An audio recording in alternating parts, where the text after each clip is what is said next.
gentlemen, we've been over the rules. Protect yourself at all times. On the fence. I'm on the fence.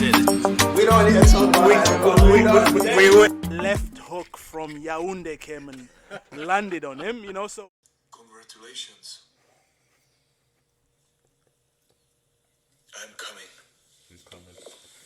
I'm coming! He's coming. But where you at, though? Where you at, though? Where you at, though? By the way, that's what she said. That's what she said! Yo, this is the King's Court Obasogi in the building. Yes, it's your guy Mardy as per. Yo, we're back, and this is your UFC 284 preview show. Come on. With a lot of kind of news. It hasn't even been a while. It feels like it's been a while. Yeah, but it's not. It's been a while. It's just there's stuff just going on. Popping out, news dropping left, right, and honestly, centre. every day we got Uncle Dana dropping like announcement videos. Where did that strategy come from? Where he just goes, boom, I'm about to drop, and then he's just like literally dropping. John Jones is back. All the rest of the stuff, like Tuesday night or something. Yeah, it's mad. I almost feel like, back in the day when we were like in like when it was the end of the world, I almost feel like they need to be doing like the press conferences like on BBC, like at the same time every night, breaking news, and then Dana, like every channel, no matter what channel you switch to on telly, it's Dana White. A bit like when the Queen died, when you had no choice but to watch it. That day I ended up just washing my car. I was like, look, I got nothing better to do. She lived a good life. God bless her life. She lived a great life. She did it. I don't really want to watch this. I'm just going to watch. Well, I washed my car that day. I'm not lying, it was raining. I washed my car in the rain just to not watch a funeral that you had no choice what to watch. How are you going to have a bank holiday and be forced to watch telly all day? That's true, It was tactical, but anyway, I go off piste. Let's look at 284. We almost got into it off camera. First things first, obviously Makhachev versus Volkanovski. Big fight. It's massive. Mega fight. Number 1 versus number 2, pound for pound status. This is in the olden days, as we would refer to as not a mega fight. This is a super mega fight. This is literally like if this happened in boxing, for example, where you would get 1 and 2, and the 2 greatest clearly in the sport at any time about to fight each other. Wow. Yeah. The promotion would be off the chain. We're talking world tours. We're talking Mayweather McGregor noise. We're talking them, doing a tour in Russia. Exactly. Going to Vegas doing a tour. Yeah. Going to Australia doing a tour before fight. Well, at least touching one continent. That's minimum. That's it. To clarify it as a world tour.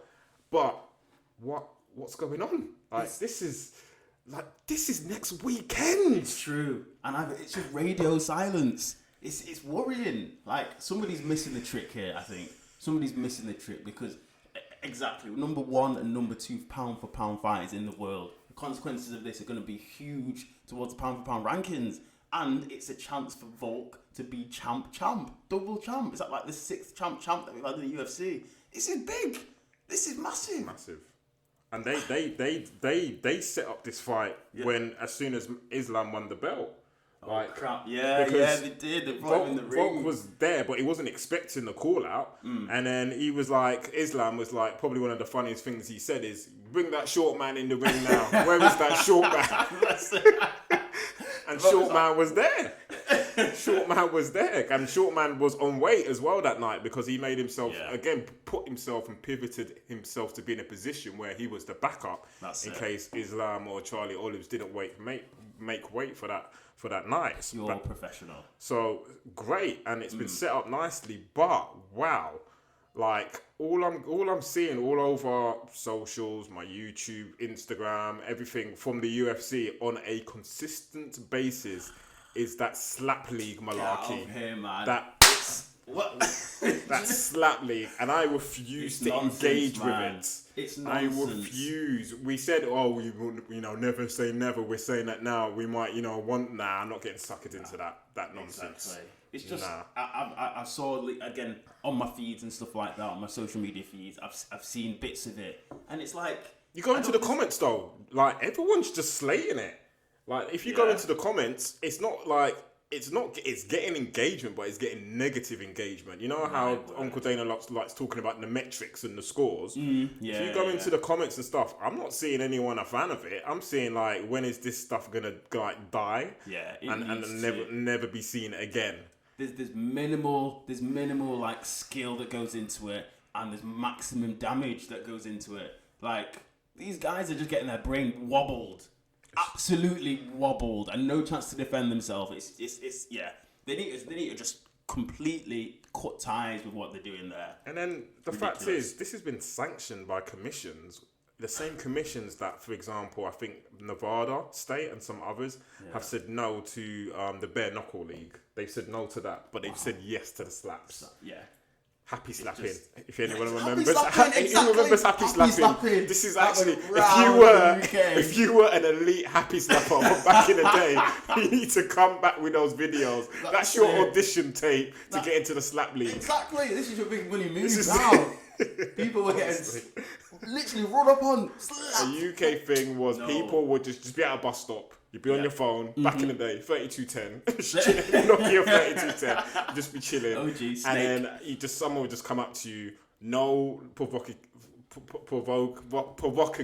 Oh my gosh, I can't even speak. Exactly. No conversations, come up to you, and they don't even have to be face to face. You can get happy slap from behind, from the side, just literally a sucker punch, but it wasn't punch, it was to be slapped. And that went viral. That was probably one of the first viral moments of stupidity that went viral on the internet when the internet first came out, and when everyone started getting mobile phones. Was happy slapping it. It was big in schools where there'd be whole groups of people going on one person, just taking turns slapping them up. Yeah, like this is what the slap league is.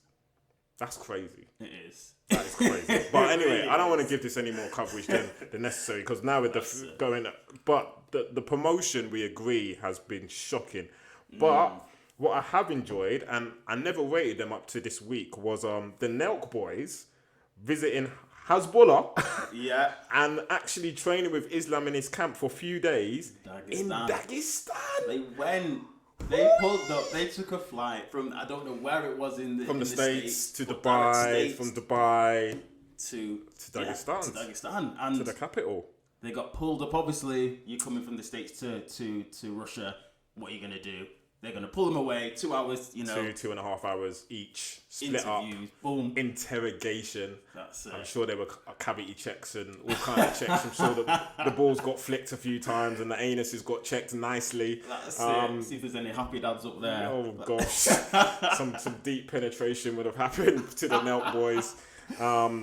But yeah, Hezbollah, obviously, he got them out. He got them out. Took some phone call. That's it. Released them. They're my boys. They're my boys. As full as a cheer. And then, to be honest, if you haven't seen it, it was a 31-minute video. It was actually very entertaining. It was very heartfelt at the end. I want no spoilers, but it choked me up a little bit at the end. I was like, oh. That dude. And when my man thought it was a prank, and he was like Stone Cold Killer, and he was just like emotionless. Let's just say they changed this guy's life. The Nelk boys, they gifted their translator when they're like, and the translator, he's a character, you could tell. They gifted him a fantastic gift for him and his family, just to say thank you, and it was actually a heartwarming moment. But then the guy was just like, he just thought, because everything's on camera, he was just like, yeah, thank you, my brothers. It was so nonchalant. But then it took about his boys, the Dagestan locals, had to keep going, no, this is they've just gifted you this, and he's like, okay, yeah, thank you, my brothers, yeah.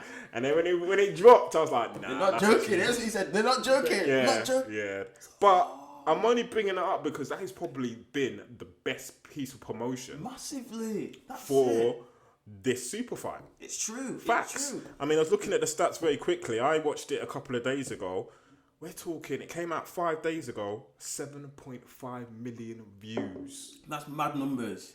Especially for an audience that crosses over, because the Nelk boys, obviously, maybe their main audience probably don't watch the UFC or MMA or anything like that. 7.2, did you say? 7.5 million views. 7.5 million views in 5 days. In 5 days. What are the UFC doing in terms of their promotion? Literally, Yeah, that was the best. And you got to see Islam in his own habitat. In his element. Yeah. And the way they're training. But we know. Like, they were doing, like, again, no spoilers, but the Net Boys thought they were cheating.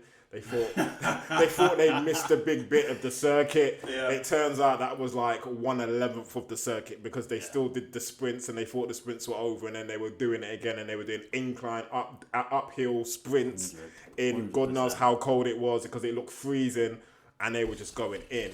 And yeah, the recovery, the hot and the cold looked at the extreme of the hot and the extreme of the cold was ridiculous. I'd love to do it though. I would like, yeah. I love it. Yeah. To be honest, I would try it. Because you're doing both. I would do it.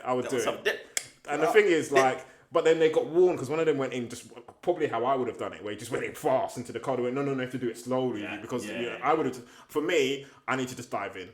I can't be like ankles, then knees, then I just need to be, because if I'm gonna do the cold, especially, I need to just dive in like literally head first. Yeah. But yeah, apparently it freezes your blood, so it might be one of those where gotta be careful. But no, if you have honestly watch it, it's probably the best. Obviously, it's one sided. It's promo, but it's all promo for the Islam side. Yeah. 100%. I've seen, obviously, Volk's been on MMA Hour a good few times the last few weeks as well. He's talking up the fight. He's trying to do his bit. He's trying to beat the drum. Submission radio, all of that. Obviously, the premiere for the Countdown came out today. UK time, I think it was 2 p.m. I watched that live like a geek. I had the whole countdown, the 1 minute frame. I was like, man, I feel like I'm in the cinema. Yeah, Chris Reddy's popcorn. Yeah, honestly, I was ready for that. Well, I'm just praying for Spurs to win. Anyway, we'll move on. This is UFC and MMA, not Premier League and football. Ignore this guy. But yeah, I mean, I get it's not Conor. I get the personalities aren't like, those Sugar Sean, for example, even Aljo. But I'm sure the UFC could still harness enough in the promotional machine that they are to give this the eyes and the visibility and raise the awareness that it deserves as a super fight. Massively. And unfortunately, they've dropped the ball. Yeah, they have. Massive opportunity missed here. Massive opportunity. And we'll probably get onto it in a bit, but they could. There's so many things that they could have done. At least support the card as well. Support the card. Have to agree. Yeah. But yeah, we'll dive right into our thoughts on the fight. Obviously, we've got Islam, we've got Volk. The one thing I'm going to say is, as I say, I've been saying for the past 18 months now, don't sleep on Volk. You cannot sleep on Volk. You must never. not. No, not by force, not by nature. Just don't sleep on him. But how does Volk beat Islam? It's a hard one. I'm going to throw it to you. How does he do it? This is it, because it's a puzzle that, to this moment in time, only one person has ever been able to solve. When he got knocked out in, I think it was his first UFC fight, either first or second UFC fight, and he got knocked out cold. But ever since then, nobody in the UFC has been able to solve that puzzle. The pressure that he puts on. He's getting better in his striking. The fight against Oliveira, 1-2, gave him a quick one. It was a nice left. It was a left that floored him. Nice left, and floored then him. After that, down on the ground, game over. murder she won't. The thing is, you don't want to get on the ground with him. You don't. But I don't believe there will be a fight where Islam doesn't take somebody to the ground. Now, again, it's easy saying that to Volk. Volk, don't go to the ground with Islam, but the chances are, if he goes down, it might be over. But I think Volk, he's got a low center of gravity. He's a lot shorter. It might be more difficult for Islam to take him down. He's quite fast. And I think we first noticed that when he was against Max Holloway, because Max Holloway's combos in boxing is second to none. But then when Volk came, in that third fight, oh my word, come on, Volk just pieced him up. He was a lot quicker than him. He was always first. And Volk needs to bring that sort of strategy towards Islam. Quick on your feet, watching out for the takedowns and rushes in, and make it dirty. Make the fight dirty. That's the only way I can see Volk winning. I mean, he made a really good effort there. I don't really see Volk winning. As long as I mean, Don't be sleeping. I appreciate the element you talk about the speed, but he's put on weight, so you're going to lose an element of that speed because he's going up. Remember, Yeah. So how he's acclimatized to having an extra weight, even if it is all muscle, means those fast twitch fibers are going to be slightly weighed down. True. And more prone. Maybe, and I know he was a bigger guy back in the day, and he played rugby, and he's been a middleweight. He's even fought at middleweight. I get that, but I mean, the Volk who has been the Volk that we've known, Volk the Great, hasn't been doing it at this weight.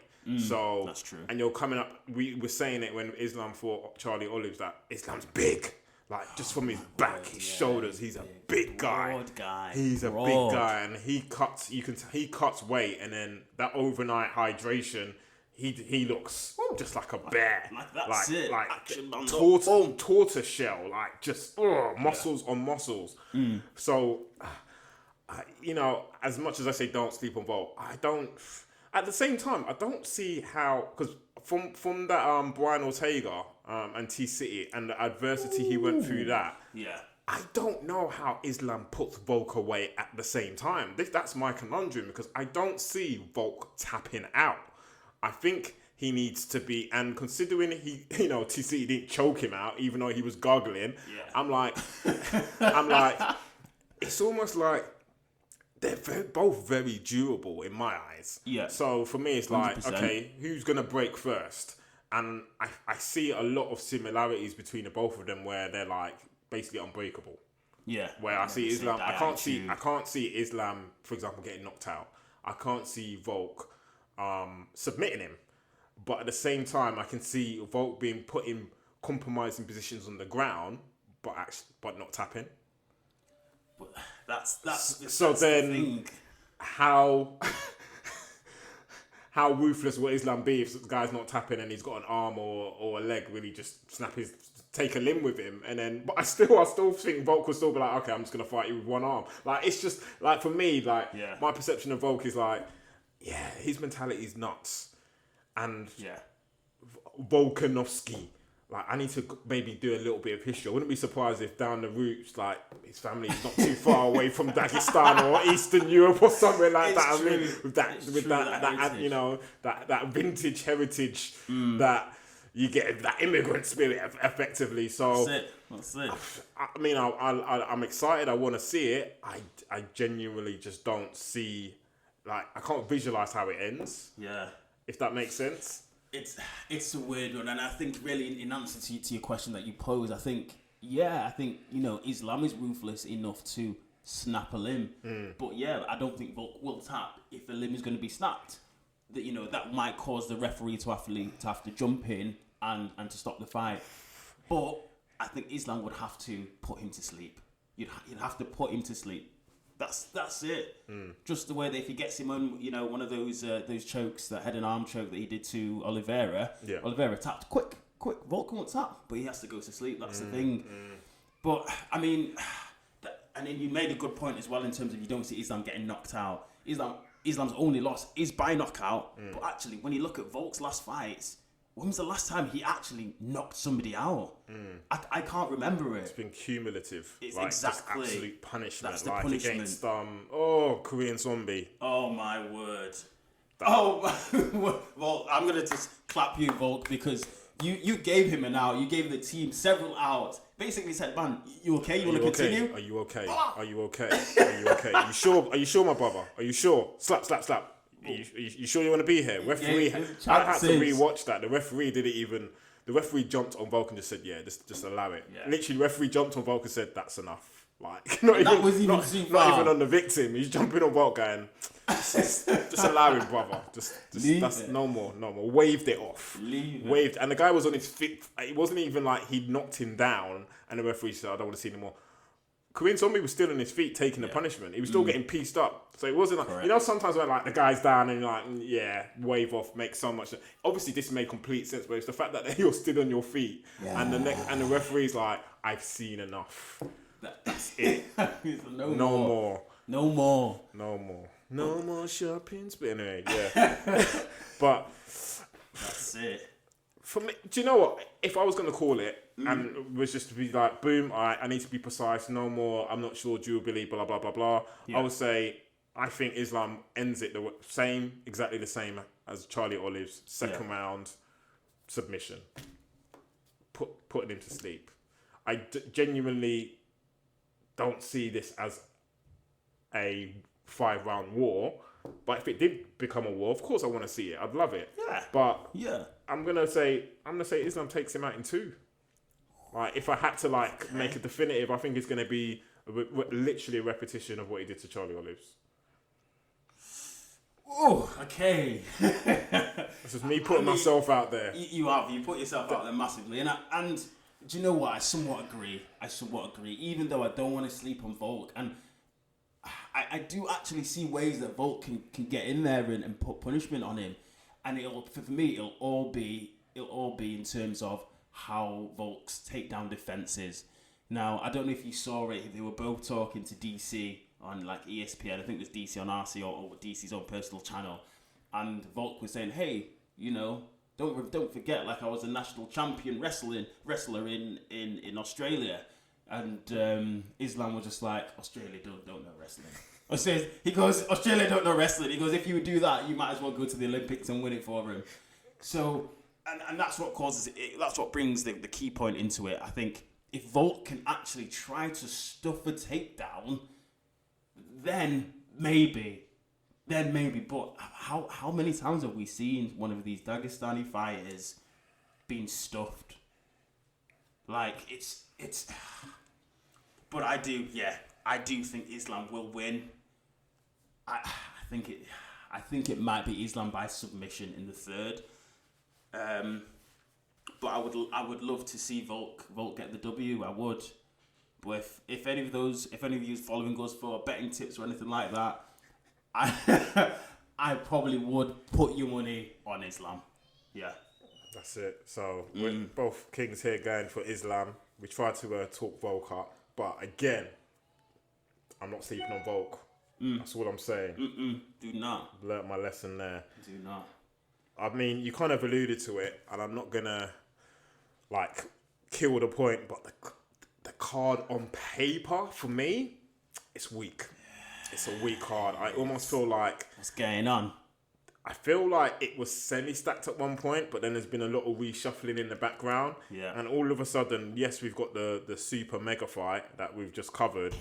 And then we've got Volk's children, Volk's babies fighting for the interim featherweight, like basically the number 1 contender spot. So Yair Rodriguez versus Josh Emmett on as the co-main. After that, we'll flash the rest of the card up. Yeah. I'm not really highly stimulated by it. It's going to be one of those cards where I'm literally going to hopefully set my alarm to wake up for the main, watch the main, go back to bed, and then probably go back and watch the co-main when I wake up. And then depending on how much blood there is in the octagon, if I see a lot of blood, then I know it's a card I need to go back to retrospectively and watch. But if it's just a few dots, I need to see absolute. That octagon needs to be red for me by the main for me to go back and go, oh, I've missed out on some blood, guts, and glory here. The disrespect. The disrespect. It's not disrespectful. That co-main is guaranteed bloodshed. Oh, yeah, stand up. That you've got to be for that. What to see it live? For me, I don't think I could wake up and then get straight into Volk Islam. I need, something. Okay, you want your juices to be marinated a little bit before. All right, you want to be tickled. Yeah, tickle me a little bit. His balls tickled. That's it. Teased a bit. Let's not go straight to the main course. All right, Got wine and dine me. All right. Well, let's go into it then. We've got featherweight interim title bout. We've got Yair. I like him. Yeah. Josh Emmett, absolute power. Oh my gosh, I was watching it in the highlights again. What he did to was it Michael Johnson? The way he knocked him out stiff. Yeah, it was pose everything. Oh, it was a lot. This is obviously for the number 1 contender. Whoever gets this, basically, obviously, when Volk's ready to go back down, they'll have first dibs on him. Yeah. So yeah, I mean it's power. Obviously, I love him. He's very technical. He's for me one of those complete martial artists. He makes things look good. Yeah. Josh Emmett, strong powerhouse of a wrestler. Big time. Dirty knockout power. Come on. Ranked 2 Yair versus 5 Josh. I'm kind of leaning towards the style of Yair, but Josh Emmett's power is it's always it's in the back of my head going. It just takes one. That's it. Like what are you thinking? I'm thinking the same thing. You know, in my head I've got it takes 2, baby. Not at this time. Not on this occasion. It will take 1. But that's the thing. I think Yair is and can be a lot more elusive than some of the fighters that Josh Emmett has faced in the past. I think his fighting style, as you talked about, is very tactical. He's got that sort of like karate stance, that sort of that sort of like, I was going to say Kevin Holland, a mix between like Kevin Holland and Wonderboy sort of like striking skills. He can hit you from all angles, and I think he will put a beating on Josh Emmett, but I just think Josh Emmett will give him that beating back. I recall the Yair's fight against Max Holloway, which was a very exciting fight. And yeah, it was, for one point, I thought Max was losing that fight at one point, and Max just put it on and turned up the pace. I think it'll be blood. I think they will go 5 rounds. I do think Yair will win. Yeah, just stay away from that Midas touch, lad. Stay away. Yeah, I think. Well, for Yair to win it, for me, it has to go the full distance. And it will have to be an absolute masterclass, which he's done in the past, where he just pieces him up, makes it look good, and avoids like the power of Emmett.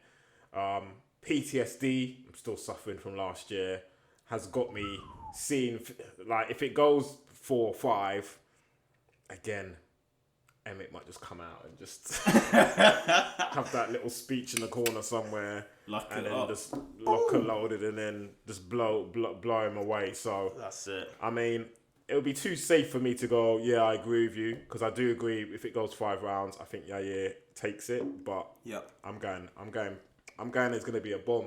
He's going to detonate a bomb. Bomb squad. I think he'll be losing. He's going to detonate a bomb, and then Yair is going to be going to sleep. Yeah? Yeah. Aye. This is part of Obasogi's multiverse of madness strategies and theories, you know. I love it. I'm here for it though. Because this is the sport that is not predictable. It's not. And you're very true. Anything can happen, and that is a very, very a very clear option. So fair play. Yeah, I'm going with Emmett. Steals it, but I think Yair will show a masterclass, and then Emmett round 4 or 5 just gonna land, and then it's gonna be messy. Like, I agree with you, blood. Yeah. Blood. They will bleed. That's it. Guaranteed. But yeah, I'm not gonna lie, that's pretty much our 284 review show. Yeah. I'm not gonna get sucked in to the rest of the card, unfortunately. No. If you want to go ahead, then there's names there. There's names there. Obviously, Tyson Pedro's fighting. Jack Della Madella, is it? Yeah. He's fighting hometown, but you know, I'm just not excited for these fights. Let's see how they get on. We can preview it. Yeah, prove us wrong, and then, like, if there's some surprises, then yeah, boom, we'll definitely review it. Yeah. But All right, gentlemen, we've been over the rules. Protect yourself at all times. On the fence. I'm on the fence. We don't need to talk about that. Left hook from Yaoundé came and landed on him, you know, so